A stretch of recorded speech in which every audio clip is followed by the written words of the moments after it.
नमस्कार साथीहरू, स्वागत छ तपाईँलाई च्यानल वेली पुसमा। र आज हामीले एक्सेप्टेन्सको बारेमा डिस्कस गर्न हेरेको छौँ।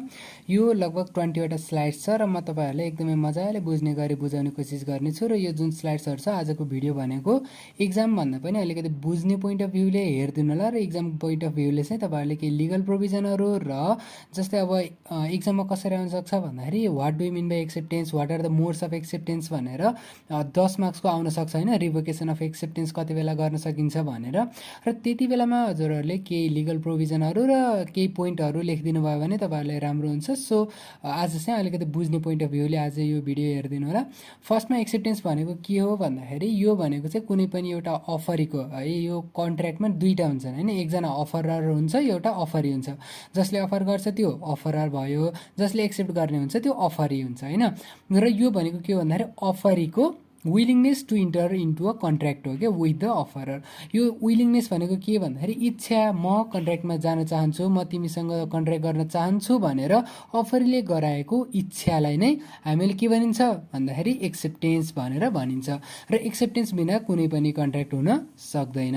र एक्सेप्टेन्स भनेको सधैँभरि डाइरेक्ट हुनुपर्छ भन्ने छैन, कहिलेकाहीँ इम्प्लाइड पनि हुनसक्छ। जस्तै हामीहरू कहिलेकाहीँ के हुन्छ भन्दाखेरि सुपरमार्केटमा सामानहरू लिन गइन्छ, अनि सुपरमार्केटमा सामानहरू लिन जाने बेलामा जब सामानहरू हालेर त्यहाँ बिल तिर्न गइन्छ नि, सो त्यो सामानहरू हाल्दा हामीले के एक्सेप्ट गरिरहेका हुन्छौँ भन्दाखेरि यसको जति पनि पैसा लाग्छ म त्यो तिर्न तयार छु भनेर हामीले एक्सेप्ट गरिरहेका हुन्छौँ होइन।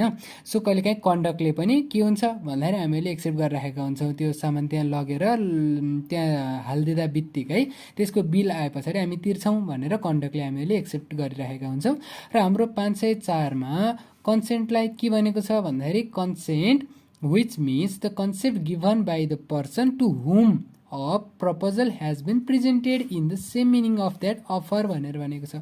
जसलाई प्रपोजल प्रेजेन्ट गरिएको छ उसले दिएको कन्सेन्टलाई कन्सेन्ट मानिन्छ भनेर भनेको छ।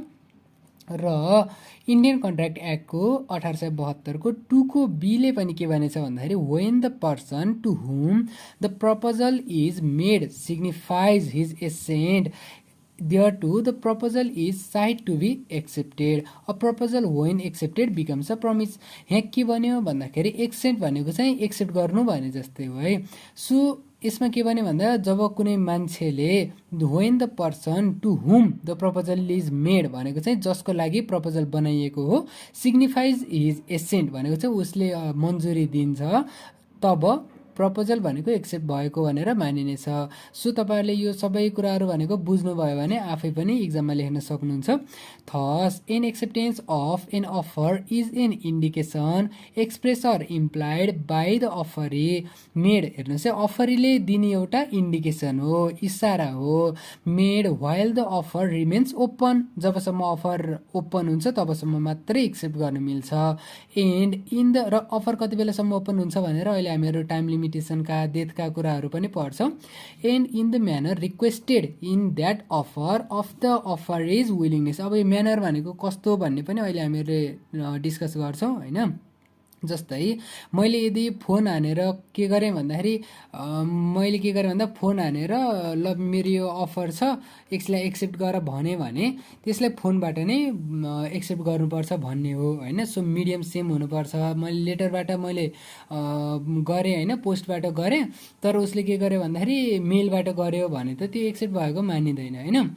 सो जिमेलबाट भन्न खोजेको है। सो यदि मैले पोस्टबाट गरेको छु भने मैले पोस्टबाट नै एक्सेप्ट पाउनुपर्छ भन्ने हो। र offer is willingness to be जसरी भयो भने थाहा दिनुपर्छ है।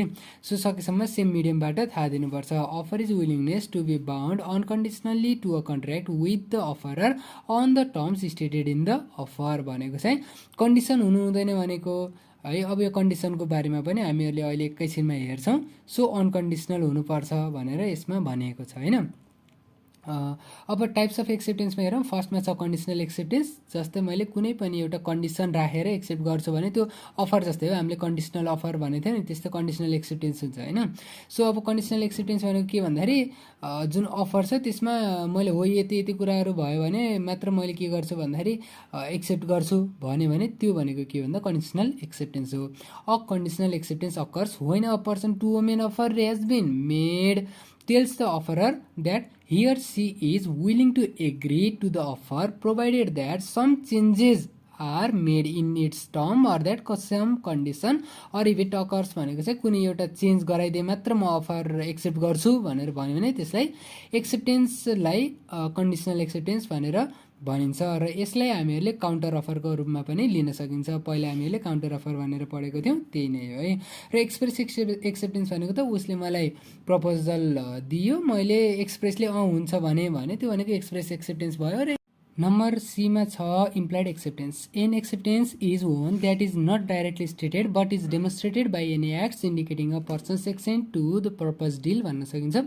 यो भनेको डाइरेक्टली स्टेटेड गरेको हुँदैन, डाइरेक्टली भनेको हुँदैन, तर एक्टद्वारा डेमोन्स्ट्रेट गरिन्छ भनेको देखाइएको हुन्छ। Indicating a person's assent to the propose deal, जुन प्रपोज गरेको डिल छ त्यसमा त्यो मान्छेको मन्जुरी छ भनेर त्यो मान्छेले देखाउँछ होइन। जस्तै एउटा इक्जाम्पलमा लिउँ, एउटा मान्छे छ, ऊ के गर्छ, एउटा कस्टमर भन्दाखेरि सपभित्र जान्छ र अनि सामानहरू जम्मै भरेर ल्याउँछ र क्यासियरलाई सामान दिन्छ। अब उसले के एक्सेप्ट गर्यो भन्दाखेरि जुन सुपर मार्केटको ओनरले जुन आइटमहरूको पैसाहरू त्यहाँ तोकिएको थियो त्यो पैसामा म यो सामानहरू किन्न चाहन्छु भनेर उसले एक्सेप्ट गर्यो होइन। त्यो भनेको इम्प्लाइड एक्सेप्टेन्स हो। अब यसका केही रुल्सहरू हेरौँ। फर्स्ट नम्बरमा छ त्यो मान्छेले मात्र एक्सेप्ट गर्न मिल्छ जसलाई अफर गरिएको हो। Acceptance must be given only by the person to whom an offer is made भनेको चाहिँ to whom the offer is made, जसलाई अफर गरिएको उसैले मात्र एक्सेप्ट गर्न मिल्छ। An offer can be accepted only by the person or persons to whom it is made, it can not be accepted by another person without the consent of the offer. अफररको consent बिना अरू कसैले पनि accept गर्न मिल्दैन। अब Pavel versus ली 1908 को case छ। यसमा के हुन्छ भन्दाखेरि एउटा पावेल भन्ने मान्छे हुन्छ, उसले हेडमास्टरको लागि एप्लाई गरेको हुन्छ र त्यसमा केही म्यानेजरहरू हुन्छन् र म्यानेजरहरूमध्ये एकजना तिनीहरूले पहिला चाहिँ ठिक छ यसले एक्सेप्ट गरौँ न भने जस्तो गर्छन्, अनि पछाडि चाहिँ एकजना तिनीहरूमध्ये एकजना जुन मान्छे छ ऊ उत्तेजित भएर होइन बिना अथोरिटी उसले के हल्ला फैलाइदिन्छ भन्दाखेरि पावेल पावेल तिम्रो यो त एक्सेप्ट भयो, अब तिमी हेडमास्टरको लागि आउन सक्छौ भनेर हल्ला फैलाइदिन्छ। अनि पछाडि के हुन्छ भन्दाखेरि जुन म्यानेजर्सहरू छन्, अब त्यो मान्छे भने त अनअथराइज हुन्छ नि त, एउटा मेम्बरले मात्रै कसैले एपोइन्ट गर्न मिल्ने कुरा त होइन, सबै मान्छेहरूले एपोइन्ट गर्नुपर्छ। र पछाडि के हुन्छ भन्दाखेरि त्यो जुन म्यानेजरहरू छन् म्यानेजरहरूले अरूलाई नै एपोइन्ट गर्छन् र जुन पावेल छ उसले चाहिँ मेरो लस भयो भनेर के गरे हुन्छ भन्दाखेरि केस हाले हुन्छ। तर कोर्टले के डिसिजन दिन्छ भन्दाखेरि जसले प्रपोजल राखेको उसैले मात्र एक्सेप्ट गर्नुपर्छ, अनअथराइज एजेन्टहरूले एक्सेप्ट गर्न मिल्दैन भनेर कोर्टले डिसाइड गर्छ। The rule of law is clear that if you propose to make a contract with A then B can't substitute भनेको रिप्लेस गर्न सक्दैन himself for A without your consent. मैले एलाई कुनै एउटा प्रपोज गरेँ भने बीले एलाई रिप्लेस गर्न सक्दैन मेरो मन्जुरी बिना। An offer made to a particular person can be validly accepted by him alone, उसले मात्र एक्सेप्ट गर्न मिल्छ। अब एक्सेप्टेन्स भनेको एब्सोल्युट र अनकन्डिसनल हुनुपर्छ र in order to be legally effective it must be an absolute and unconditional acceptance of all the terms of the offer even the slightest deviation from the terms of the offer makes the acceptance invalid भनेको अलिकति मात्रै माथि तल हुँदा पनि एक्सेप्टेन्सलाई invalid बनाइन्छ, invalid हुनसक्छ। In effect a deviated acceptance is regarded as a counter offer in law, र लमा के भनिन्छ भन्दाखेरि जुन त्यो डेभिएटेड एक्सेप्टेन्स छ यसलाई काउन्टर अफर भनेर भनिन्छ। र काउन्टर अफरको त कन्ट्र्याक्टमा भ्यालिडिटी हुँदैन, तपाईँलाई थाहा छँदैछ। जस्तै एले बीलाई 40,000मा के गर्छु भने भन्दाखेरि स्कुटर बेच्नु भन्यो र बीले के भन्यो भन्दाखेरि अफर म एक्सेप्ट गरेर 35,000 क्यास डाउन दिन्छु र 5,000 भनेको पछाडि दिन्छु भनेर उसले भन्यो होइन भने त्यति बेलामा कुनै पनि कन्ट्र्याक्ट भएको हुँदैन, किन भन्दाखेरि एक्सेप्टेन्स भनेको एब्सोल्युट छैन। र अर्को भनेको acceptance must be expressed in some unusual and reasonable manner unless the proposal prescribes the manner in which it is to be accepted. जबसम्ममा प्रपोजलमा यो म्यानरमा एक्सेप्ट गर्नुपर्छ भनेर भनेको छैन भने युजुअल र रिजनेबल म्यानरमै एक्सेप्ट गर्नुपर्छ। र यसको एउटा केस हेऱ्यो भने तपाईँहरूलाई छर्लङ्गै हुन्छ। यदि अफररले कुनै पनि एक्सेप्टेन्सको मोड डिस्क्राइब गरेको छैन भने एउटा युजुअल र रिजनेबल मोडमा कम्युनिकेट गर्नुपर्छ भनेको राम्रो मोडमा कम्युनिकेट गर्नुपर्छ, सकेसम्ममा मैले एक्सेप्ट गरेको छु है भनेर थाहा दिनुपर्छ भन्ने हो। र यो एउटा केस हेरौँ, इलियासन भर्सेस हेन्सको केस 1819 को केस हो होइन। सो यसमा के हुन्छ भन्दाखेरि हेन्स भनेको बेच्ने मान्छे हुन्छ, इलियासन भनेको चाहिँ किन्ने मान्छे हुन्छन् होइन। र यसमा के हुन्छ भन्दाखेरि इलियासनलाई फ्लोर चाहिएको हुन्छ र हेन्सनले मैले बेच्छु भन्छ होइन। अब के हुन्छ, इलियासनले मलाई फ्लोर चाहियो भनेर फेब्रुअरी 10मा एउटा लेटर पठाउँछ मलाई फ्लोर चाहियो भनेर, र जुन लेटर छ त्यो भनेको गाडी चलाउने मान्छे त्यो एउटा वागन भन्ने शब्द आएको छ होइन, सरी वागनर भन्ने शब्द आएको छ, त्यो भनेको चाहिँ गाडीको नाम हो होइन। सो अब उसले के गर्छ भन्दाखेरि त्यो गाडीले 10 फेब्रुअरीमा इलियासनले सामान किन्नु छ भनेर पठाउँछ, 14 फेब्रुअरीमा उता जान्छ। अब के हुन्छ भन्दाखेरि जुन त्यो गाडी चलाउने मान्छे छ त्यो गाडी चलाउने मान्छेले म फर्किन्नै, म अब त्यो हार्पेन्स फेरी भन्ने एउटा ठाउँ हुन्छ त्यहाँ म फर्किन सक्दिनँ भनेर उसले भन्छ। अनि हेन्सल के भन्छ भन्दाखेरि 15 फेब्रुअरीमा त्यही मतलब भोलिपल्ट मैले एक्सेप्ट गरेँ त भन्छ, तर उसले के गर्छ भुल्छ भन्दाखेरि त्यो जुन गाडीमा पठाउन भुल्छ।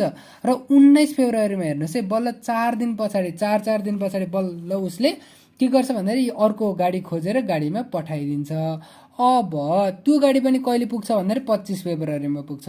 अब 10 फेब्रुअरीमा मैले सामान किन्नु छ भने 14 फेब्रुअरीमा त्यो कम्पनीसम्म पुग्यो, हेन्ससम्म, र हेन्सनले के गर्यो भन्दाखेरि 19 फेब्रुअरीमा बल्ल पठायो, त्यो पनि 25 फेब्रुअरीमा बल्ल त्यहाँ पुग्यो। अब के भयो भन्दाखेरि इलियासनले होइन तिम्रो रेस्पोन्स धेरै लेट भयो त्यही भएर हामी एक्सेप्ट गर्न सक्दैनौँ, यो फ्लोर हामीले एक्सेप्ट गर्न सक्दैनौँ भनेर इलियासनले भन्छ। अब हेन्सनले मलाई लस भयो भनेर कोर्टमा स्यु गर्छ फर नन पर्फर्मेन्स। अब कोर्टमा के क्वेसन आउँछ भन्दाखेरि के यो अफर राइट टाइममा एक्सेप्ट भएको थियो त भनेर भन्छ, र नै भनेर कोर्टले जवाफ दिन्छ, राइट टाइममा राइट प्लेसमा करेक्ट म्यानरमा केहीमा पनि यो पोस्ट एक्सेप्ट भएको थिएन।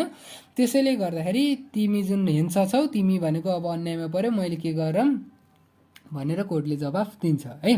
सो अब हेन्स अन्यायमा पर्छ र यतिमै सकिन्छ, किन भन्दाखेरि आफैले 15 फेब्रुअरीमा उसले यदि पठाउँथ्यो भने उसलाई केही पनि हुन्थेन, तर 19 फेब्रुअरीमा बल्ल पठाउने हुनाले ऊ भनेको अन्यायमा पर्छ भनौँ कि अब उसको जुन लसमा पर्छ भनौँ है। सो अर्को भनेको चाहिँ communicated acceptance must be communicated by the acceptor भनेको acceptance must be communicated to the offeror otherwise it has no effect. अब मैले एक्सेप्ट गरेँ भनेर थाहा दिनुपर्छ कि, जस्तै उसले के गर्यो भन्दाखेरि हेर्नुहोस् है यहाँ छ एउटा इक्जाम्पलबाट नि हेरौँ होइन। उसले के गर्यो मलाई लेटर पठायो, एउटा अफर गरेर पठायो, अनि मैले चाहिँ एक्सेप्ट गरेँ भनेर त्यसलाई ड्ररमा लगेर राखिदिएँ भने त त्यति बेलामा त्यो कम्युनिकेट नै भएन भने त त्यसलाई एक्सेप्ट गरेको भनेर मानिने भएन होइन।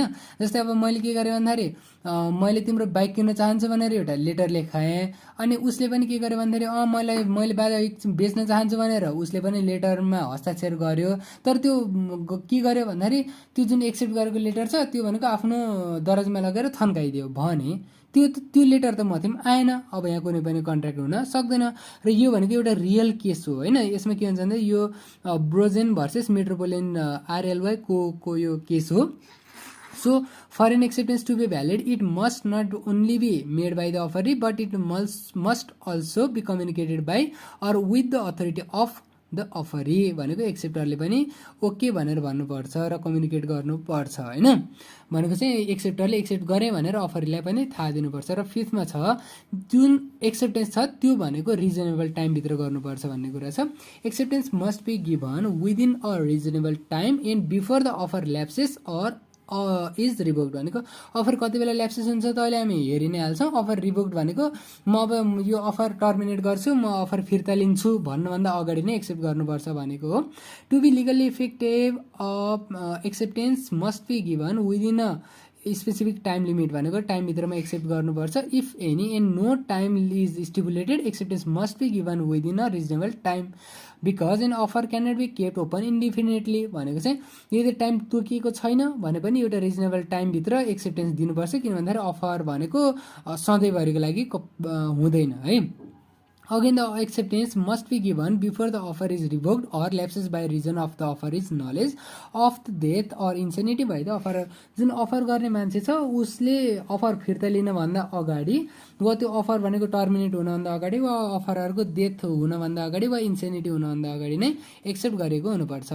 र अर्को भनेको acceptance must succeed the offer. Acceptance must be given after receiving the offer भनेको चाहिँ it should not precede the offer भनेको चाहिँ जुन एक्सेप्टेन्स छ त्यो भनेको पहिला अफर आउँछ अनि बल्ल एक्सेप्टेन्स हुन्छ है। सो पहिला एक्सेप्टेन्स भएर कहिले पनि अफर हुन मिल्दैन। एउटा केसबाट बुझौँ, एउटा कम्पनीको सेयर एकजना मान्छेले एप्लाई गरेको हुँदैन तर पनि उसलाई कम्पनीको सेयर हस्तान्तरण गरिदिइसकेको हुन्छ होइन। सो अब उसले के गर्न मिल्दैन भन्दाखेरि यसले फेरि सेयरको लागि एप्लाई गर्न मिल्दैन होइन। यसले के गरे हुन्छ भन्दाखेरि सेयरको लागि अप्लाई गरे हुन्छ कि उसलाई थाहा हुन्न क्या पहिल्यै उसको नाममा छ सेयर भन्ने थाहा हुँदैन र एलटमेन्ट अफ सेयर जुन छ त्यो भनेको इन्भ्यालिड हुन्छ। किन भन्दाखेरि यसले अफर नै गरेको थिएन, यसले एप्लाई नै नगरिकन उसलाई सेयर आएको हुन्छ, त्यसैले इन्भ्यालिड हुन्छ भन्छ होइन। सो अफर भन्दा एक्सेप्टेन्स पहिला हुनु हुँदैन, पहिला अफर हुनुपर्छ अनि बल्ल एक्सेप्टेन्स हुनुपर्छ। र अर्को जुन छ अर्को भनेको rejected offers can be accepted only if renewed भनेको चाहिँ जस्तै एउटा अफर रिजेक्ट गर्यो भने अब ती अफर एक्सेप्ट गर्नु मिल्दैन, रिन्यू भयो भने मात्र ऊ के हुन्छ भन्दाखेरि त्यसलाई एक्सेप्ट गर्न मिल्छ। जस्तै यहाँ एउटा हाइड भर्सेस रेन्जको जुन 1840 को केस छ यसमा के हुन्छ भन्दाखेरि an offer to sell a farm for 1000 pound was rejected by the plaintiff. पहिला उसले के गर्छ भन्दाखेरि 950 पाउन्ड मात्र दिन्छु भनेर पहिला रिजेक्ट गर्छ अनि पछाडि के हुन्छ भन्दा ल ठिक छ 1000 पाउन्डमै लगाऊ भनेर उसले भन्छ भने त्यो जुन कोर्टले के भन्छ भन्दा डिफेन्डेन्टले त्यो एक्सेप्टेन्सलाई रिजेक्ट पनि गर्न सक्छ होइन। किन भन्दाखेरि पहिला 1000 रुपियाँमा लैजाऊ भन्दा मानेन, 950 भन्यो, अब 1000मै दिन्छु भने भन्नुहोस् मैले अब बेच्न मन लाग्छ बेच्छु, बेच्न मन लाग्दैन बेच्दिनँ होइन। उसले पहिला एक्सेप्ट गर्नुपर्ने थियो भन्ने कुरा हो। सो 1000 को 1000मै उसले रिन्यू नगरसम्ममा एक्सेप्ट गर्न मिल्दैन भन्ने कुरा। अब कम्युनिकेसनको मोड हेरौँ। सो कम्युनिकेसनमा हामीले यसो सोच्दा तपाईँले आफै यसो सोच्नुभयो भने एक्सेप्टेन्स भनेको छिटो छरितो हुनुपर्छ भन्ने होला होइन। जस्तै अब जुन मोडमा आएको हो त्यही मोडमा हुनुपर्छ भन्ने होला। सो अब यसो हेर्नु पर्दा a contract is not made until acceptance is actually communicated to the proposer भनेको जबसम्ममा उसलाई थाहै हुँदैन उसले चाहिँ एक्सेप्ट गरेको मानिँदैन। सो कन्ट्र्याक्ट भनेको बन्दैन होइन जबसम्ममा एक्सेप्टेन्स भनेको त्यो प्रपोज गर्ने मान्छे छ त्यो चाहिँ पुग्दैन तबसम्ममा कन्ट्र्याक्ट भएको भनेर मानिँदैन। Acceptance whether by the words or conduct is not effective until it is actually communicated to the offeror by the offeree or is authorize agent. मैले वा मेरो कुनै एजेन्टले त्यो अफर गर्ने मान्छेलाई कम्युनिकेट गरेर मैले एक्सेप्ट गरेँ है भनेर नभन्दासम्ममा एक्सेप्ट हुँदैन। The key point is that all the terms is offered must be accepted and communicated by the offeree to the offeror भनेको चाहिँ जुन टर्म्स एन्ड कन्डिसन छ त्यो जम्मै भनेको मैले अफररलाई थाहा दिनुपर्छ भनेको। र यसको कारण के हो the main reason for this rule is to protect the offeror who could otherwise find himself in the unenviable position of being bound to a contract without his knowing that his offer has been accepted. त्यो किन भन्दाखेरि जुन अफरर छ उसलाई गाह्रो position हुन्छ नि त, किन भन्दाखेरि उसलाई थाहा पनि हुँदैन आफ्नो अफर एक्सेप्ट भइसकेको छ, उसलाई थाहा पनि हुँदैन भने त उसलाई के हुन्छ भन्दाखेरि एउटा गाह्रो पोजिसन हुन्छ। त्यो गाह्रो पोजिसनबाट बचाउनको लागि नै यो कम्युनिकेसन हुनुपर्छ भनेर टर्म्स लिएको हो। किन भन्दाखेरि जस्तै मैले एउटा अफर कुनै एउटा ल्यान्ड बेच्नको लागि अफर गरेँ उसले एक्सेप्ट गर्यो भन्ने कुरा मलाई थाहै छैन र मैले अर्कालाई बेच्दिएँ भने त त्यति बेलामा जुन कम्युनिकेसन छ त्यो कम्युनिकेसन भनेको एकदमै इम्पोर्टेन्ट रोल प्ले गरेको हुनुपर्छ, मलाई थाहा हुनुपर्छ भन्ने कुरा हो होइन। An acceptance to this general rule is the acceptance who is sent by post होइन। सो यो एउटा एक्सेप्सन भनेको के भन्दाखेरि जस्तै पोस्टल रुल भन्ने एउटा एक्सेप्टेन्स छ होइन। जस्तै यो एउटा केस छ म तपाईँलाई केसबाट पनि पोस्टल रुल भनेको के भनेर बुझाउने छु।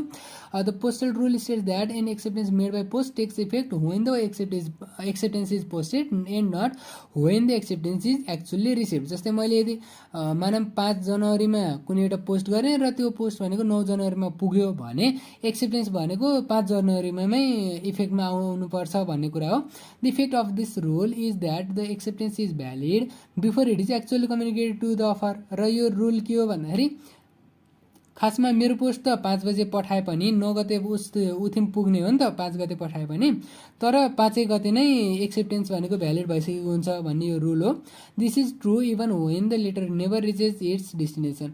त्यो जुन लेटर छ त्यो लेटर पुग्दै नपुगे पनि एक्सेप्ट गरेको मानिनेछ भनेर यो उसमा भनेको छ होइन। सो अब एडम्स भर्सेस लिन्डलको 1818 को केस हेरौँ। यो भनेको मेन कन्सेप्ट हो होइन, यसमा पोस्टल रुलको बारेमा यसमा मेन कुराहरू लेखिएको छ। Which says that acceptance is deemed accepted upon posting भनेर भनेको छ। र यसमा के हुन्छ भन्दा एउटा एडम हुन्छन् अनि एउटा चाहिँ लिन्डल हुन्छन् होइन। अब यसमा के हुन्छ भन्दाखेरि लिन्डलले एडमलाई वुल बेच्ने हुन्छन् होइन। सो अब लिन्डल भनेको डिफेन्डेन्ट हुन्छन्, एडम भनेको प्लेन्टिफ हुन्छन्। र डिफेन्डेन्टले के गर्छन् भन्दाखेरि गल्ती उनले के गर्छन् भन्दा 5 सेप्टेम्बरमा यो पठाउने भनेर भने हुन्छन् होइन। सरी खासमा डिफेन्डेन्टले चाहिँ 2 सेप्टेम्बरमा पठाउनु पर्ने हुन्छ, तर ती डिफेन्डेन्टकै गल्तीले गर्दाखेरि भनेको त्यो जुन डिफेन्डेन्ट छन् तिनको डिफेन्डेन्ट भनेको को भन्दाखेरि लिन्डल है।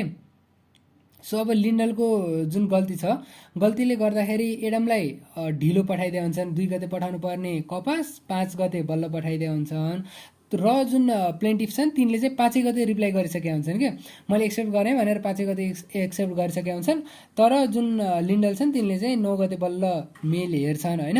अनि यसमा के हुन्छ भन्दाखेरि तिनले 8 गते नै बेचिसकेका हुन्छन्, त्यो वुल भनेको अर्काले बेचिसकेका हुन्छन्, 7 गतेसम्ममा रेस्पोन्स आएन भनेर बेचिसकेका हुन्छन्, 8 गते नै बेचिसकेका हुन्छन्, तर तिनले त्यो जुन पोस्ट छ त्यो भनेको 9 गते मात्र रिसिभ गरेका हुन्छन्, र जुन प्लेन्टिफ छन् उनले त 5 गते पठाइदिइसकेका हुन्छन्। र यसमा के हुन्छ भन्दाखेरि कोर्टले के भन्छ भन्दाखेरि जुन एक्सेप्टेन्स छ डिफेन्डेन्टले त आफ्नै गल्तीले 2 गते पठाउनु पर्ने उसलाई 5 गते बल्ल पठाए, र प्लेन्टिफको यहाँ केही गल्ती छैन, के भन्दाखेरि प्लेन्टिफले त 5 गते मेल हालिदिएका हुन्, र मेल हाल्दै बित्तिकै उनले एक्सेप्ट गरे भन्ने मानिसक्यो होइन। अब मेल 9 गते पुगोस् के गरोस् त्यो छुट्टै कुरो भयो, त्यसैले गर्दाखेरि उनको जुन एक्सेप्टेन्स छ त्यो एक्सेप्टेन्स भनेको चाहिँ मानिन्छ भनेर यसमा भने हुन्छ होइन। अब कम्युनिकेसन कति बेला कम्प्लिट हुन्छ भनेर हेर्नु पर्दा कम्युनिकेसन भनेको 2वटा स्टेजमा कम्प्लिट हुन्छ है। फर्स्टमा हुन्छ अगेन्स्ट अफरर, अर्को हुन्छ अगेन्स्ट द अफरी। जस्तै मैले मानौँ के गरेँ भन्दाखेरि एउटा घडी बेच्छु भनेर एकजना मान्छेलाई भने होइन, मैले अफर गरेँ है। अब मैले अफर गरेँ अनि घडी बेच्छु भने, अब उसले एक्सेप्ट गर्यो, मैले यदि अफर गरेर घडी दिइनँ भने त्यो भनेको मेरो अगेन्स्टमा हुन्छ, उसले मेरो अगेन्स्टमा केस हाल्न पाउँछ होइन। र अब मैले बेच्छु भने उसले एक्सेप्ट गर्यो, र यदि उसले पैसा दिएन भने उसको अगेन्स्टमा हुन्छ र मैले केस हाल्न पाउँछ है। सो यही नै कुरा हो, यसमा अलिकति लामो छ। सो फर्स्टमा के भनेछ भन्दाखेरि अफररको अगेन्स्टमा कति बेला हुन्छ भन्दा अर्कोले लेटर अफ एक्सेप्टेन्स भने चाहिँ एक्सेप्ट गर्यो भने, र अफरीको अगेन्स्टमा कति बेला हुन्छ भन्दाखेरि एक्सेप्ट गर्यो भन्ने कुरा थाहा पायो भने। र अब अगाडि जाउँ, इलिस्ट्रेसनमा एउटा हेरौँ। A after receiving the letter of offer from B has readily agree to accept the offer to buy the house therefore. हेर्नुहोस् यहाँ के भन्यो भन्दाखेरि एले जुन लेटर थियो होइन, letter of offer from B भनेको चाहिँ बीले एउटा हाउस बेच्नको लागि अफर गरेर रहेछ एलाई, अनि एले के गर्यो भन्दाखेरि त्यो लेटर पाइसके पछाडि एग्री गर्यो हाउस किन्नको लागि होइन। र अब फेरि लेटर लेख्यो, लेटर अफ एक्सेप्टेन्स बीलाई लेख्यो, र 3 फेब्रुअरीमा के गर्यो भन्दाखेरि मलाई यो घर किन्नु छ भनेर पोस्ट पनि गर्यो। अब यो के भयो भन्दा 3 फेब्रुअरीमा communication of acceptance against the offeror भनेको कम्प्लिट भयो। अब यदि अफररले घर बेच्दैन भने अफररलाई के गर्न मिल्छ भन्दाखेरि जेलमा हालेर थुन्न मिल्छ अनि चक्क बिसाउन मिल्छ। So the letter of acceptance posted, just kidding है, यो कन्ट्र्याक्ट लमा त्यस्तो हुँदैन, कन्ट्र्याक्ट ल भनेको सिभिल म्याटर हो। सो क्रिमिनल म्याटरमा मात्र जेलमा हाल्ने कुराहरू हुन्छ। र अर्को छ जुन लेटर अफ एक्सेप्टेन्स छ, यदि 3 फेब्रुअरीमा पोस्ट गरेको छ र 6 फेब्रुअरीमा पुग्छ भने कम्युनिकेसन अफ एक्सेप्टेन्स भनेको 6 फेब्रुअरीमा भएको मानिन्छ है। सो अब कम्युनिकेसन अफ एक्सेप्टेन्स मात्र 6 फेब्रुअरीमा भएको मानिने हो, तर एक्सेप्टेन्स चाहिँ 3 फेब्रुअरीमा भएकै मानिन्छ। यो पोस्टल रुल एप्लाई गर्ने हो भने चाहिँ 3मै एक्सेप्टेन्स भएको मानिन्छ होइन। तर कम्युनिकेसन भनेको त दुवैजनाको बिचमा समझदारी भने जस्तै हो नि त। सो कम्युनिकेसन भनेको चाहिँ 6मै भएको भनेर मानिन्छ। What if the offeror specifies own method and what if the offerer specifies one method of communicating acceptance but offerer uses another भनेको एक्सेप्ट गर्नको लागि एउटा कम्युनिकेसन मेथड दिएको छ तर अर्को युज गर्यो भने के हुन्छ भन्दाखेरि बाइन्डिङ हुँदैन होइन।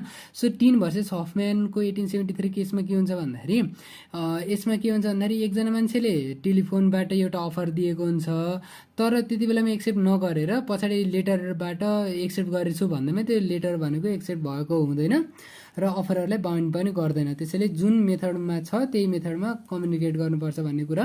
अब रिभोकेसन एन्ड ल्याप्स अफ एक्सेप्टेन्समा हेरौँ, कति बेला रिभोक गर्न मिल्छ भनेको जुन एक्सेप्टेन्सलाई फिर्ता लिन मिल्छ र कति बेला चाहिँ एक्सेप्टेन्स भनेको ल्याप्स गर्छ भन्नुको मतलब चाहिँ एक्सेप्टेन्स भनेको त्यसको नल इफेक्ट हुन्छ भन्ने हो।